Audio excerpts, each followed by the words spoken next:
we're excited to hear, I think, some final words from Kareem. So without further ado, I'm going to pass it on to my friend. Sure. Thanks, Teresa. And I put in the chat a link to a video edited from Marva Collins years ago. Some of you have heard that name repeatedly today, so I encourage you to take a look at that clip. And I'll just end by saying this. So sometimes, we get in conferences and meetings and all these things, and sometimes that can become the thing. The banquet and the conference can become the thing. But I think most of us are probably hoping that this is not just a Zoom banquet type meeting, that we actually take some of this and apply it to our context. And in that setting and in that vein, I would like to offer a couple of things. First of all, to thank everybody for coming and allowing us to share and think together and process things together. But another thing is the offer of mutual grace, that we really do need to be loving and kind and hold each other, because people are doing the best they can and have been doing for decades, trying to figure this out. And remember, for most of our careers as educators, the materials we were given, the instructions and guidance that we received, the training and the education that we received that we paid for was off.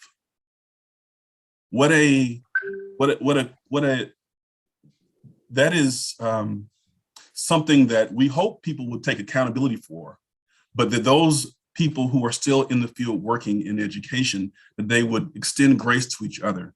And we just have to learn together and move on from there. And the last thing I'll offer is this. With FULCRUM, we have been running quietly, not so quietly after I'd say this, but we've been running something of an underground railroad for readers. We call them reading refugees. They're students who have been, for whatever reason, underserved. Many of them have dyslexia. Some of them are just low readers. They come from districts and charters and wherever, referred through churches, referred through podcasts. We find out, and we take those young people and we put them in programs to support their reading. There's one group, there's one family with 2 kids, costs quite a bit to serve them. Now they're in 8th and 10th grade.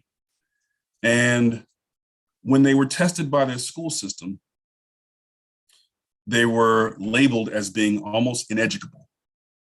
They used some choice language that I won't repeat here. But now, after a summer of intervention,